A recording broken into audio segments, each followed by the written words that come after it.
Ya maalesef burada bir mutfak yok. Yani burası işte İngiliz kolonisi zamanında. İngilizlerin de bir mutfağı olmadığı için doğal olarak işte bir fish and chips, schnitzel vesaire.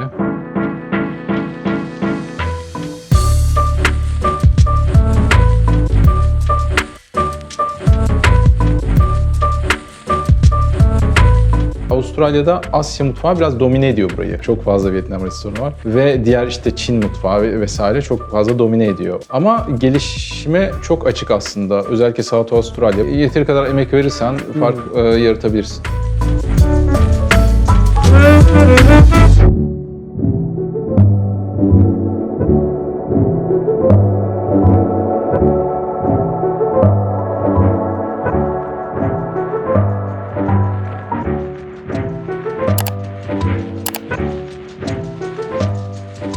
Volkan hoş geldin. Hoş bulduk. 2 Nokta Göçenler YouTube kanalımızın 10. konuğu oldun. Teşekkür ederiz davetimizi kabul ettiğin için.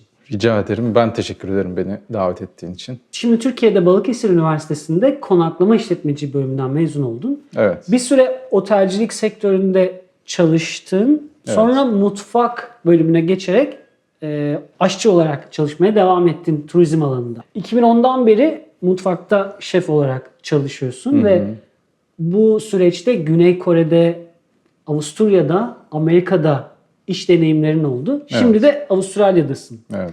Senin göç öykünün detaylarına girmeden önce yaklaşık 10 yıldır farklı ülkelerde yaşamış biri olarak sence bu bir arayış mıdır?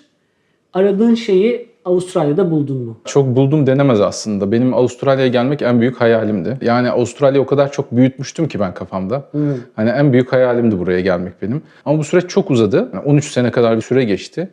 Ve bu süre içerisinde de aslında ben değiştim. Yani aslında insan her 5 senede farklı bir insan oluyor bence. Ve bu hayalimi ben o kadar odaklanmışım ki diğer şeyleri birazcık göz ardı etmişim. O anda ne yapıyorum, ne ediyorum, isteklerim değişti mi?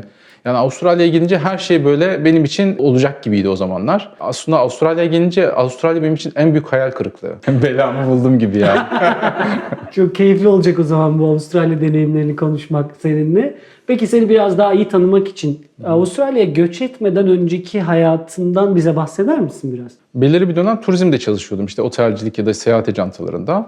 Daha sonra meslek değiştirmeye karar verdim. İşte Avustralya aşçılık olmayınca o zaman daha sonra Mutfak Sanatları Akademisi'ni keşfettim İstanbul'da. Avustralya'da aşçılığa 2010 yılında başvuru yaptın. 2008 yılında. 2008 yılında. Yani okula Hangi başvuru okuldu? yapamadım çünkü Le Cordon Bleu'ydu.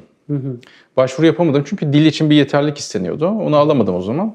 Onu alamayınca işte Türkiye'de kalmaya devam ettim. Sonra neyse Mutfak Sanatları Akademisi'ne doğru yöneldim. Ben orada profesyonel aşçılık eğitimini aldım. Daha sonra da birkaç restoranda çalıştıktan sonra İstanbul'da bir catering firmasına girdim uluslararası. Türk Hava Yolları'nın büyük cateringini yapan bir firmaydı. Onun sayesinde çok fazla gezme şansım oldu. Çok fazla işte ülke gördüm vesaire. 10 sene kadar orada çalıştım. Uçan aşçılık diyorlar, flying chef. Ama sadece uçuş yapmıyordum. İşte arada böyle geçici görevler oluyordu. Ben de işte onlardan bir tanesi Güney Kore'ydi, bir tanesi Avusturya'ydı, bir tanesi Washington'dı. Bunların hepsine görev aldım bir 3 ay kadar.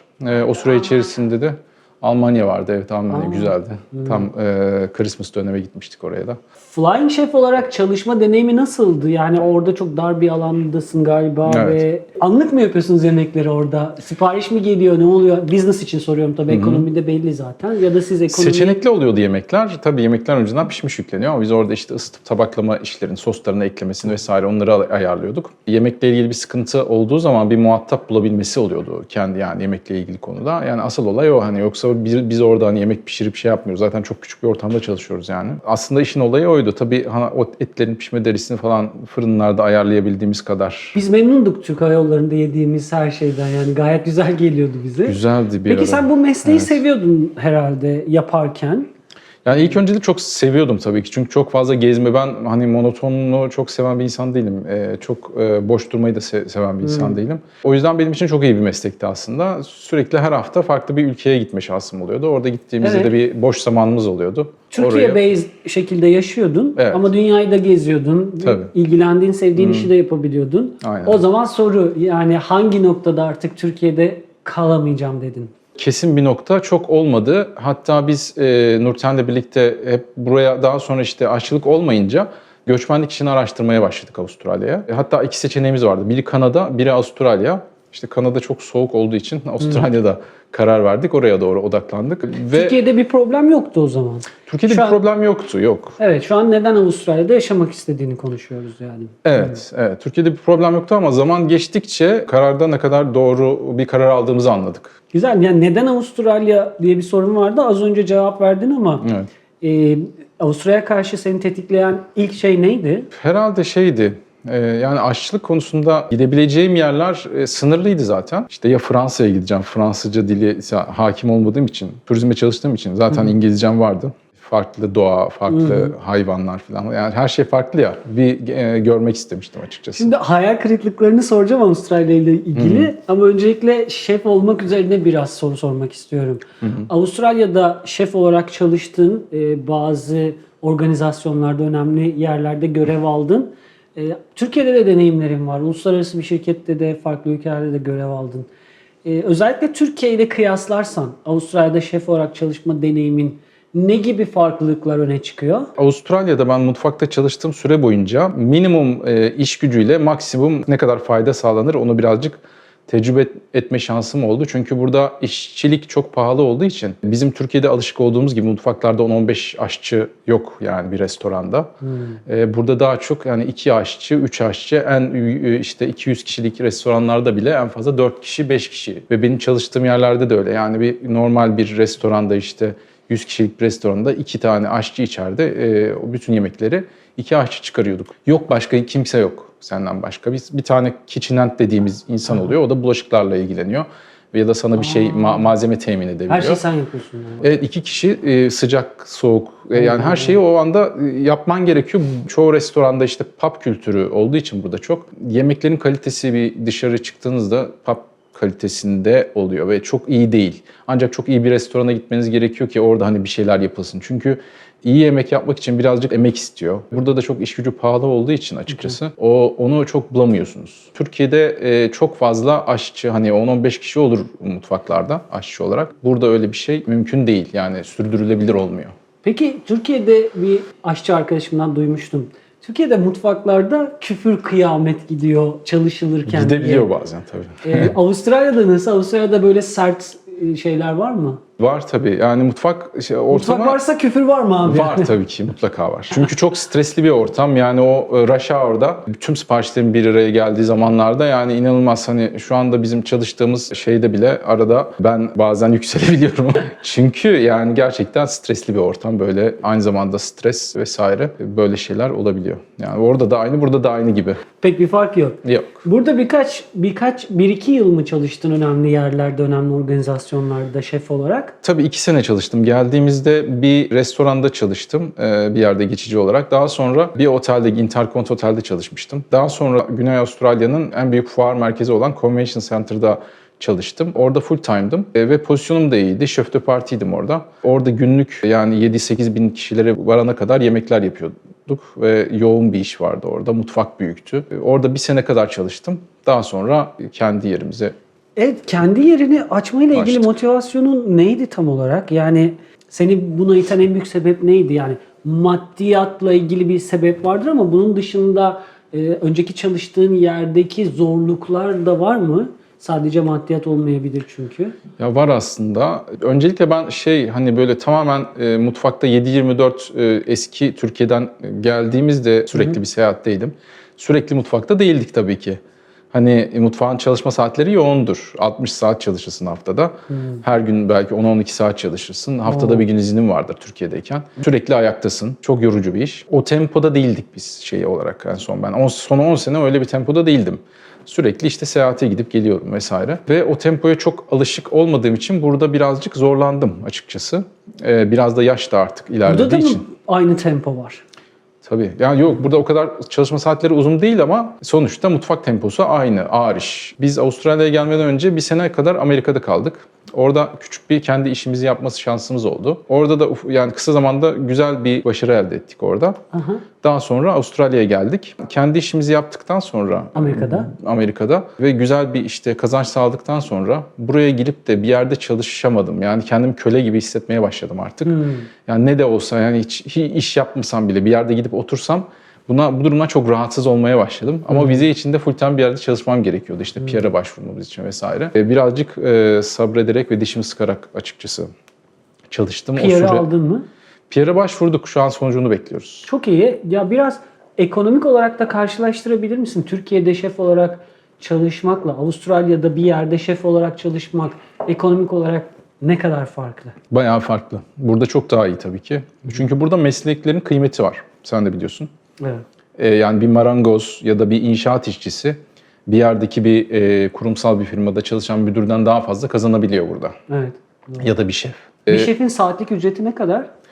Minimum şu an Ortalama. $30 civarında galiba. Minimum 30. Tabii 28-30 dolar civarında. Maksimum Tabii yok. casual'da, part-time'da ya da full-time'da değişiyor ama maksimum olarak da 40-45 dolar arası. Çok mu peki? Normal gibi geldi bana. Kıyasladığın zaman Türkiye'ye göre çok daha iyi kazanıyorsun Evet, şef evet. olarak açıkçası. Avustralya ama bu tüm şeyinde normal. mesleklerde böyle. Avustralya özelinde normal ücretler gibi. Avustralya ücreti normal tabii ki. Yani iyi bir şef Minimum- olursan 45-50 dolar gibi bir saatlik ücretin var.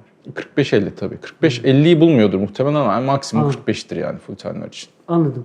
Doldurduğun forma bakarken şunu sormayı çok istedim. Bir anda gerçekten o formu okurken bu geldi aklıma. Çünkü başka ülkelerde de bulundun. Türkiye'de de uzunca süre müşteri deneyimlerin oldu. Şeyi hiç düşündün mü burada da çalışırken Türkiye'de de ya da diğer ülkelerde müşteri deneyimleriyle Avustralya'daki müşteri deneyimleri arasında ne gibi bariz farklılıklar var? Aklına ne geliyor böyle söylediğimde? Biz aslında mutfakta çok fazla müşteriyle muhatap olmayız. Mutfağa kapanırız ve tamamen mutfak içinde üretim halindeyiz. Doğal olarak çok müşteriyle muhatap değiliz ama ben bu flying şeflik işinde kabindeydim vesaire. Onlarla daha çok iletişim kurma şansımız oluyordu. Bir de şu an bulunduğumuz yerde biz 15 metrekarelik bir yerde işte çalışıyoruz. Benim işte bütün pişirme ekipmanlarım, dolabım, dondurucum ve müşteriden sipariş aldığımız yer, işte ödeme yaptığı yer hepsi aynı yerde. Yani şu güne kadar hiç müşterilerin hiçbirinden ben ya böyle olumsuz gelebilecek bir davranış görmedim. Ve mesela burada sıra bekleme olayı vardır. İnsanlar sıra varsa ya da bir şeyi beklemesi gerekiyorsa gerçekten bekliyorlar ve bu konuda şikayet etmiyorlar. En bariz konu bu olabilir mesela. Yani yemeklere ulaşma süreleri biraz fazla olsa bile Olsa bile hiç sıkıntı yok yani bekliyor adam gerçekten. Ya da işte o anda problem olmuş. Mesela biz diyoruz ki adamın siparişini almışız ama çıkarmayı unutmuşuz. Adam geliyor işte benim siparişim var diyor yarım saat sonra belki yoğun zamanda. Diyoruz biz unutmuşuz falan nerede falan. Hemen çıkarırız falan yapıyoruz. Okey sorun değil diyor yani hiç sıkıntı olmuyor. Türkiye'de o konuda biraz sıkıntı olabiliyor. tatlı yani buradaki müşteri deneyimlerin Evet. bir problem yaşamadın. Bir problem yaşamadık aynen. Genelde tatlı ilişkiler Aynen. var. Peki sence Avustralyalıların yemek kültürü nasıl? Burada bizim bildiğimiz tabii sabah tereyağı ve Vegemite Aussie bir yemek çeşidi. Bunun dışında burada bir fark yaratmak için ne yapmak gerekiyor? Bize biraz hem Avustralya mutfağından ya da onların damak tadından. Kahvaltı için mi soruyorsun? Yo yani Genel olarak. genel olarak yani tüm öğünleri içeren şey olarak bir Avustralya mutfağı nasıl? Ya maalesef burada bir mutfak yok tabii. Yani burası işte İngilizlerin şeyi olduğu için kolonisi zamanında İngilizlerin de bir mutfağı olmadığı için doğal olarak işte bir fish and chips, schnitzel vesaire bunlar var. Bunun dışında yani pub'lara gittiğiniz zaman göreceğiniz hep yemek şeyi aynı zaten biliyorsun. Evet. Aşağı yukarı. İşte bir pizza her yerde. O da zaten İtalyan. Ama gelişime çok açık aslında. Özellikle South Avustralya bu konuda çok yani her tarafımız şarap bağlarıyla çevrili. Doğru. İşte deniz ürünleri konusunda çok zengin. Sebze meyve konusunda çok South Avustralya dışarıya direkt import ürün veriyor, yetiştiriyor burada. Aslında gelişime çok açık ama ben bunu şeye bağlıyorum gelişmemesinin nedeni. Hani şeflik mesleği de biraz güzel aslında. Önem veriliyor bu mesleğe. Biraz işçiliğin pahalı olmasına bağlıyorum ben bunu. O yüzden hani çok fazla restoranda işte çok fazla emek verip de güzel şeyler yapılan restoranlar çok sayılı zaten. Hani Adelaide'de de tek tük var bunlardan. Burada Michelin yıldız yok bu arada. Evet burada şey var, şapka var. 1, 2, 3 şapka. Şapka veriyorlar restoranlara. Evet. Öyle bir sistem var burada. Yani burada fark yaratmakla ilgili sormuştum. Burada fark yaratmak o kadar zor değil. Zor değil, sadece emek istiyor biraz. Evet, hani anladım. yeteri kadar emek verirsen fark yaratabilirsin. Şimdiye kadar Avustralya'da pişirdiğin en ilginç yemek neydi? Ve ne tepki aldın? Şu ilginç olabilir. Oyster Kilpatrick diye bir şey var burada. Barbekü sosla, yani oyster'ın üzerine barbekü sos koyup, bacon koyup onu fırınlayıp servis ediyorlar. Bence yani hiç güzel bir şey değil.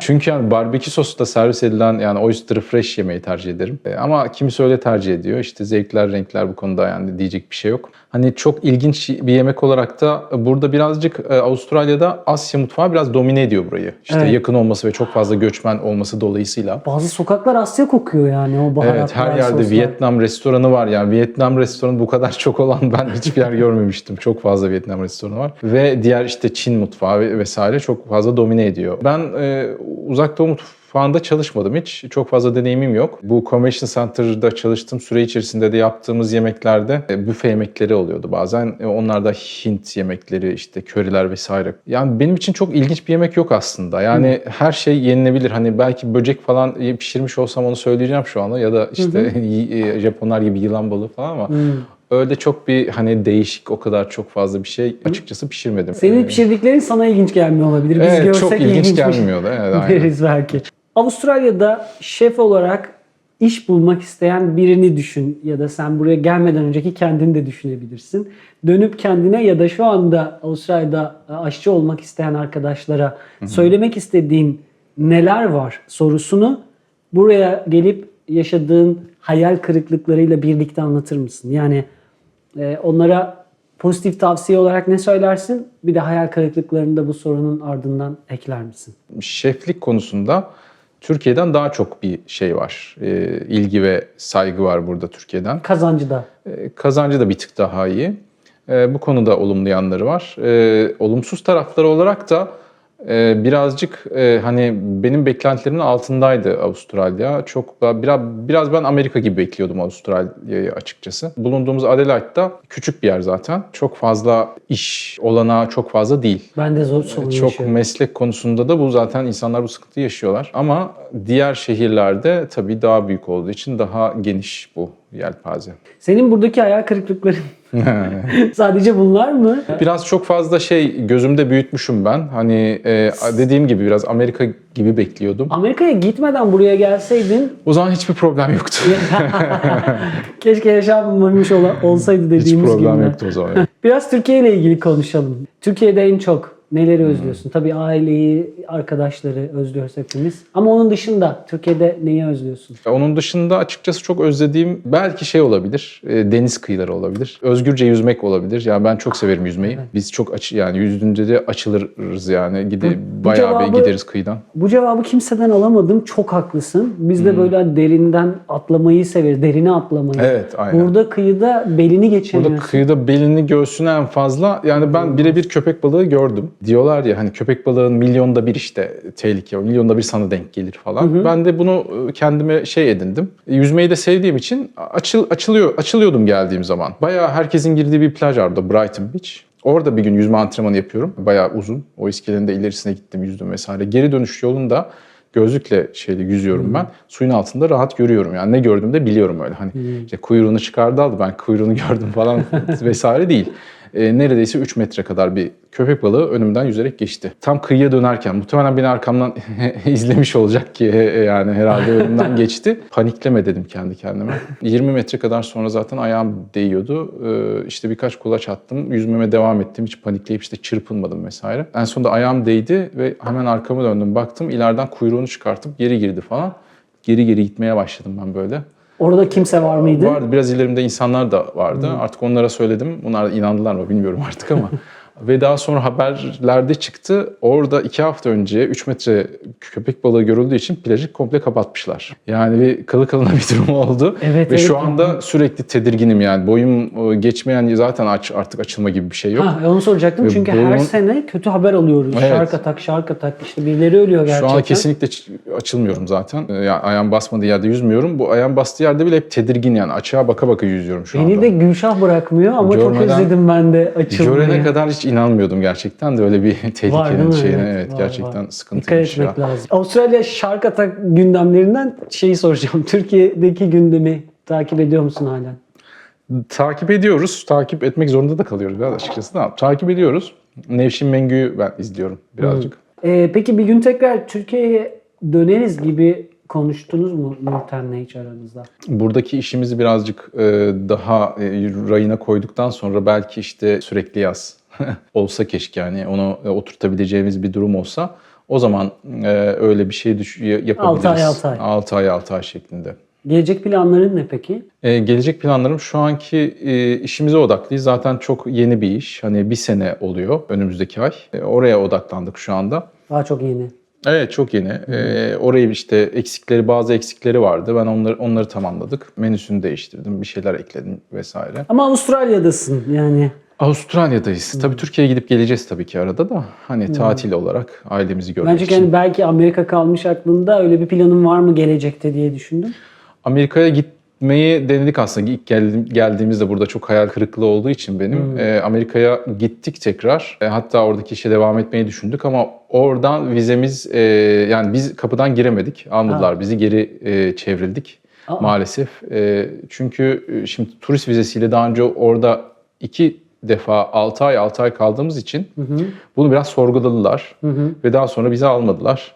Geri gönderdiler Avustralya'ya direkt ve o süre bizim için çok sıkıntılıydı açıkçası.